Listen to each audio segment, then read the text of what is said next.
I now want to go back to Anna Corrin in Seoul because there is some information coming from the Defense Ministry there in South Korea. Do we have Anna?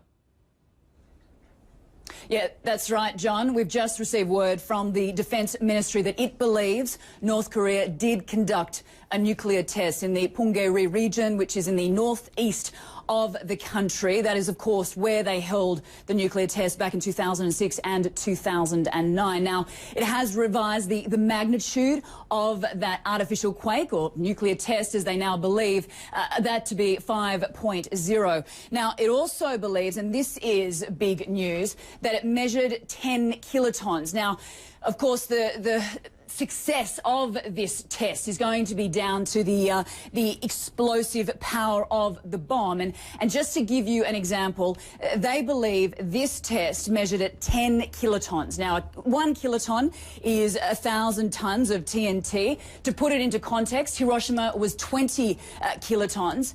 So this is half that of Hiroshima. Now, I heard you speaking to the former foreign minister a little bit earlier, John, and he says that this is very much a game changer. Now, if this was a success, and from what we are getting, the data that we are getting at the moment, it would seem that it certainly was a success, that North Korea is on its way to creating a nuclear arsenal, and that is what it ultimately wants to do. It wants to have a nuclear arsenal. It wants to be a nuclear state so that it can be a force to be reckoned with, John. What is interesting is I remember the first nuclear test back in 2006. There was some speculation that it was a bit of a dud, that it was hardly, it was less than the atomic bomb that was dropped on Hiroshima, which ended World War II.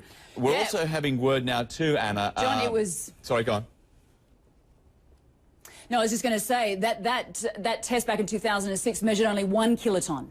The test in 2009 measured less than 7 kilotons. So now we have a bomb that measured 10 kilotons. That is coming from the Defence Ministry. Okay, so there is a clear pattern here that each time they carry out these nuclear tests over the last few years, that there is an increase in capability, an increase in the yield of these explosive devices which they have been testing.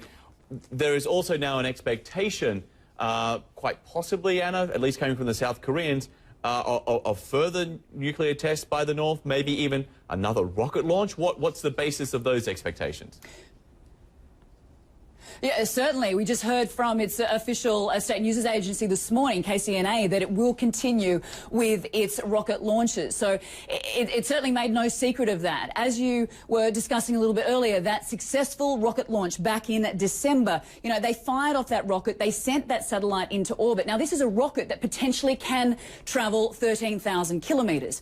Now, that is from Korea to mainland USA, and that, of course, is the great concern. So if they have the capability to get the rocket up, obviously the re-entry, that is a whole other story, but doing this nuclear test underground up at Punggye-ri, they are testing basically what would be in the warhead. And the spokesperson you spoke to a little bit earlier, he was mentioning how they want to create a miniaturized warhead, a warhead to go on these rockets. So if these tests that are taking place, whether it's plutonium or uranium, that is yet to be determined. This is something that will obviously come out in the next days.